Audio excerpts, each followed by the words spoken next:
Ada 5 mitos yang sering orang tua tanyakan dan ini sering beredar nih, orang tua jadi bingung. Sebetulnya mitos ini benar atau enggak dan nantinya orang tua nggak bingung lagi dengan mitos ini. Kita simak dalam video berikut ya.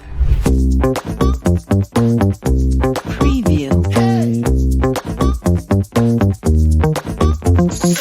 Jadi 5 mitos ini sering banget ditanyakan dan ini yang bikin orang tua jadi sering galau gitu ya, sering bingung bener atau enggak sih, atau jangan-jangan memang iya bener atau jangan-jangan nggak bener. Bahkan ada yang sering dilakuin dan ini cenderung berbahaya. Jadi mitos yang pertama dan sering ditanyakan adalah kopi itu mencegah kencang, bener nggak sih dok? Nah, atau kalau ketika anak kencang gitu ya, dikasih kopi aja dok gitu ya, ini bener atau enggak? Jawabannya adalah enggak bener, ini hanya mitos. Kenapa? Karena kopi itu kan mengandung kafein dan kafein itu menstimulan yang nggak sesuai gitu. Gimana ceritanya ketika anak kencang terus dikasih kopi gitu, malah jantungnya itu bergerak lebih kencang sehingga nggak sesuai gitu. Bahkan kalau anak itu sedang terjadi kencang, kalau misal memasukkan sesuatu ke dalam mulutnya itu bisa jadi berbahaya. Kenapa? Karena itu mengganggu jalan napas sehingga bisa mengakibatkan obstruksi dan juga kematian. Jadi nggak usah dilakuin lagi ya kalau misalnya mencegah kejang atau ketika kejang dikasih kopi. Terus yang kedua adalah mitos kalau misalnya anak jalan duluan dibanding ngomong duluan itu lebih pinter. Atau sebaliknya, ngomong duluan atau jalan duluan itu lebih pintar, atau perkembangan tertentu yang bikin orang tua bingung. Ini benar nggak sih? Jawabannya adalah mitos lagi. Jadi kita membandingkan milestone anak itu bukan dengan misalnya tadi mana duluan.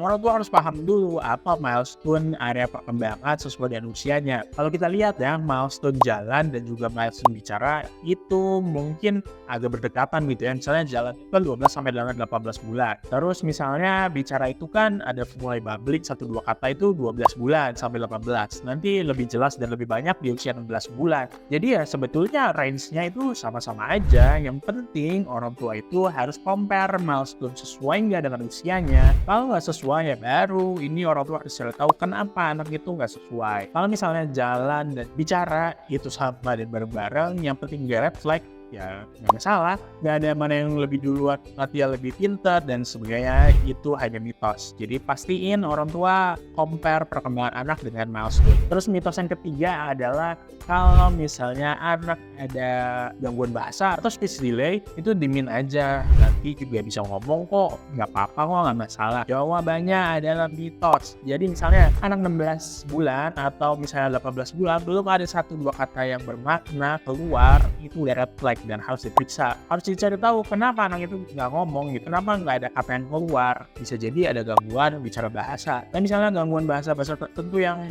bikin anak itu nantinya nggak sesuai milestone-nya. Jadi harus dicari tahu dan intervensi. Dan nggak bisa didiemin aja. Kalau ada gangguan perkembangan itu harus segera diintervensi sehingga nanti outputnya akan menjadi lebih baik. Lalu mitos yang keempat adalah anak itu nggak masalah gitu ya nonton TV asal nggak nonton HP. Padahal itu hanya mitos. Jadi TV dan HP itu sama aja. Dua-duanya adalah screen time. Misalnya nonton TV lebih baik daripada nonton HP gitu ya. Karena TV itu kan nggak dipegang. Itu hanya mitos. Dua-duanya screen time dan screen time itu harus dibatasin. Jadi screen time pada anak 2 tahun, di bawah 2 tahun itu tidak boleh dikasih screen time. Hanya boleh diberikan video call. Di atas 2 tahun pun harus dibatasin dan harus dilihat perhatian orang tua. Jadi boleh misalnya dikasih TV, dikasih handphone, asal didampingin dan waktunya pun dibatasin untuk anak di atas 2 tahun. Lalu mitos yang terakhir, yang nomor 5 adalah kalau anak aktif, kalau BB-nya nggak naik itu nggak masalah. Padahal ini masalah penting. Kenapa? Karena berat badan itu harus naik sesuai dengan usianya. Artinya kenaikan berat badan minimum itu harus selalu tercapai di setiap bulannya. Kalau nggak naik walaupun anaknya aktif, dibilangnya nggak apa-apa.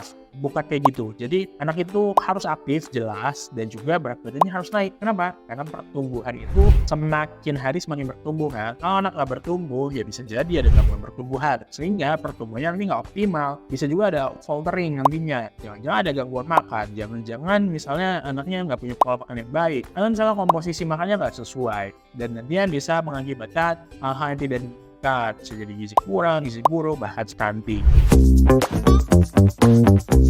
Preview. Jadi itu 5 mitos yang sering ditanyakan oleh orang tua.